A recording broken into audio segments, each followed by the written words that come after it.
सभी दिल्ली वासियों को मेरा नमस्कार।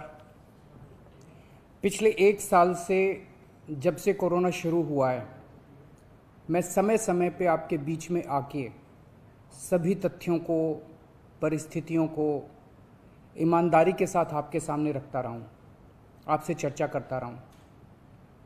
एक चीज़ हम लोगों ने हमेशा गांठ बांध के रखी, आपको कभी गलत तथ्य नहीं दिए, आपसे कभी झूठ नहीं बोला, जो था आपके सामने रख दिया। अगर स्थिति अच्छी थी तो भी आपको बताया, स्थिति खराब थी तो भी आपको हमने ईमानदारी से बताया, क्योंकि हम पहले दिन से समझ गए थे कि ये इतनी बड़ी आपदा है कि आपके साथ के बिना, जनता के साथ के बिना अकेले इस आपदा से सरकार सामना नहीं कर सकती। जनता का सहयोग और जनता की सहभागिता इस पूरे संघर्ष में बेहद ज़रूरी है। और जब तक जनता को सच नहीं बताया जाएगा, सारे तथ्य जनता के सामने नहीं रखे जाएंगे, तब तक जनता की भागीदारी सुनिश्चित करना असंभव था। इसीलिए हमने हर चीज़ आपके सामने रखी। हमने टेस्ट नहीं कम होने दिए। आज दिल्ली के अंदर सबसे ज़्यादा टेस्ट हो रहे हैं। मैं तो ये कहूँगा कि अगर प्रति 10 लाख की पॉपुलेशन पे देखा जाए तो शायद पूरी दुनिया में सबसे ज़्यादा टेस्ट दिल्ली में हो रहे हैं। मैंने देखा कि कई जगहों पे उन्होंने टेस्ट कम कर दिए। टेस्ट कम कर दिए तो केस कम आने लग गए। इस तरह से तथ्यों के साथ कई जगह हेरफेर करने की कोशिश की गई। हमने ऐसा नहीं किया। हमने टेस्ट कम नहीं किए, उल्टे कम करने की वजह हमने दिल्ली में टेस्ट कई गुने बढ़ा दिए। आज लगभग 1 लाख टेस्ट दिल्ली में डेली हो रहे हैं। हमने मौत के आंकड़े आपसे नहीं छुपाए। जितनी मौतें होती थी हमने सब आपके सामने रखी, ईमानदारी से रखी। अगर ज़्यादा हो रही थी तो ज़्यादा बताई, कम हो रही थी तो कम बताई। कितने बेड्स हैं, कितने आईसीयू बेड्स हैं, क्या परिस्थितियां हैं, हर चीज़ आपके सामने ईमानदारी के साथ रखी। और इसी वजह से जब भी हमने कड़े निर्णय लिए, हमें आपका पूरा सहयोग मिला, दिल्ली की जनता का पूरा सहयोग मिला। मैं हमेशा कहता हूं कि हमारी दिल्ली एक परिवार है। दिल्ली के 2 करोड़ लोग एक परिवार हैं। और जब परिवार में कोई आपदा आती है तो सारे परिवार के लोग मिलकर उसका सामना करते हैं। अब भी हम सभी मिलकर इसका सामना करेंगे। पहले भी जीत हुई थी, अब भी जीत होगी। आज दिल्ली में क्या परिस्थिति है? पिछले 24 घंटे में दिल्ली में लगभग 23,500 केस आए हैं। उसके पिछले 24 घंटे में लगभग 25,500 केस आए थे। तो पिछले 3-4 दिन से रोज हम देख रहे हैं लगभग 25,000 के करीब केस आ रहे हैं। पॉजिटिविटी बहुत ज़्यादा बढ़ गई है, संक्रमण दर बहुत ज़्यादा बढ़ गई है। दिल्ली के अंदर अस्पतालों में उपलब्ध बेड्स की भारी कमी हो रही है। डेली 25-25 हज़ार अगर पेशेंट्स आएंगे तो कोई भी व्यवस्था चरमरा सकती है।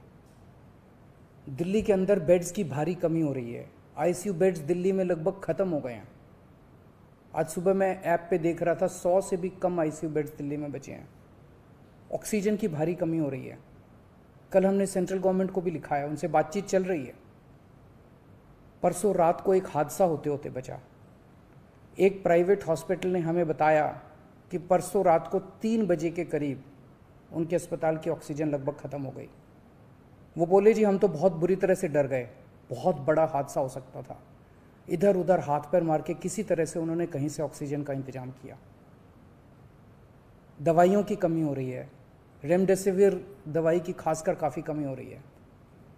ये सारे तथ्य मैंने आपको डराने के लिए नहीं बताए।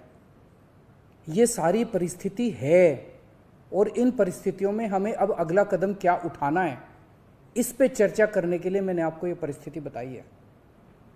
तो दिल्ली के अंदर कोरोना की परिस्थिति काफ़ी गंभीर है।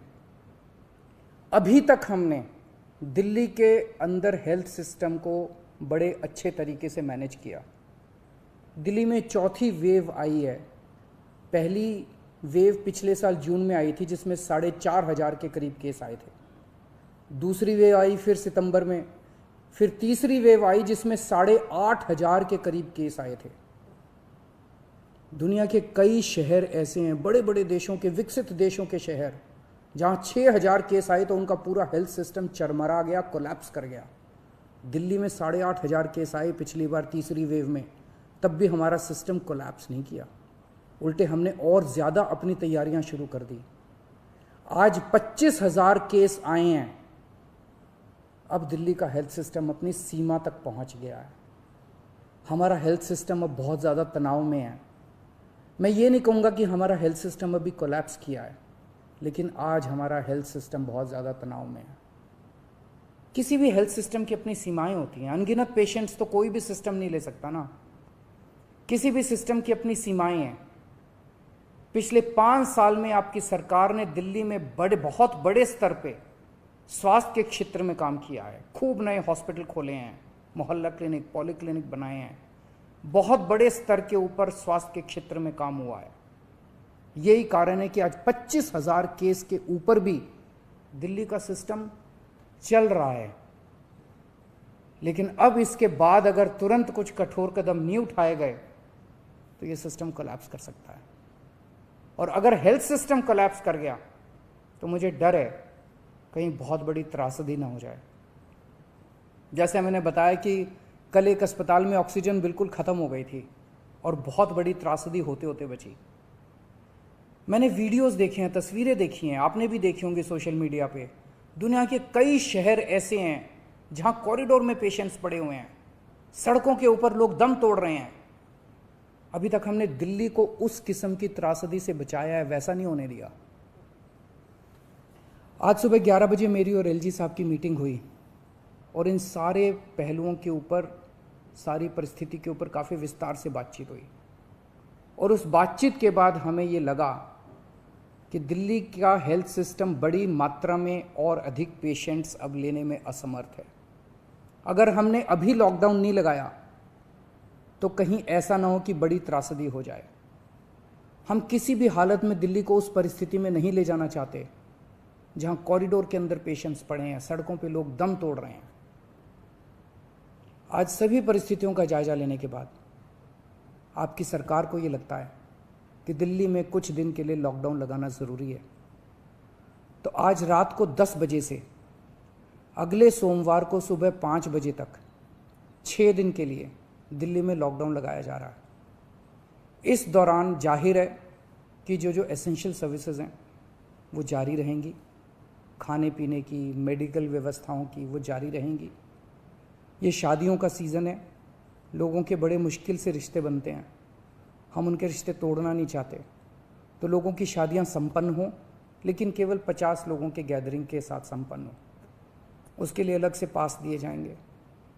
इसके बारे में अभी थोड़ी देर में डिटेल्ड ऑर्डर जारी हो जाएगा कि कौन कौन सी चीज़ें जारी रहेंगी और कौन सी चीज़ों पर पाबंदी रहेगी। मैंने और एलजी साहब के हम दोनों ने निर्णय तब लिया है जब हमारे पास कोई उपाय नहीं बचा था।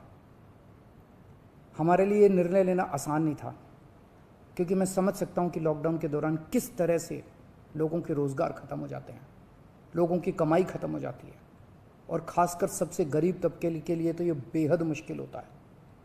जो दिहाड़ी करके रोज़ कमाते हैं उनके लिए तो बेहद मुश्किल हो जाता है। पिछली बार जब देश में लॉकडाउन लगा था, हमने देखा कि किस तरह बड़ी संख्या में प्रवासी मजदूर अपने गांव जाने लगे थे। उनसे मैं ख़ास तौर से हाथ जोड़ के अपील करना चाहता हूँ, ये छोटा सा लॉकडाउन है, 6 दिन का, दिल्ली छोड़ के मत जाइएगा। आपके आने जाने में इतना समय खराब हो जाएगा, इतना पैसा खराब हो जाएगा, इतनी ऊर्जा खराब होती है। दिल्ली में रहिए। मुझे उम्मीद है कि ये छोटा लॉकडाउन है और छोटा ही रहेगा। मुझे पूरी उम्मीद है कि शायद बढ़ाने की ज़रूरत ना पड़े। आप दिल्ली में रहिए। यकीन मानिए, हम पूरी ईमानदारी के साथ सब मिल के लड़ेंगे तो जल्दी इस मुसीबत से छुटकारा पाएंगे। मैं आपको यकीन दिलाता हूँ, सरकार आपका पूरा ख्याल रखेगी। मैं हूँ ना, मुझ पे भरोसा रखिए।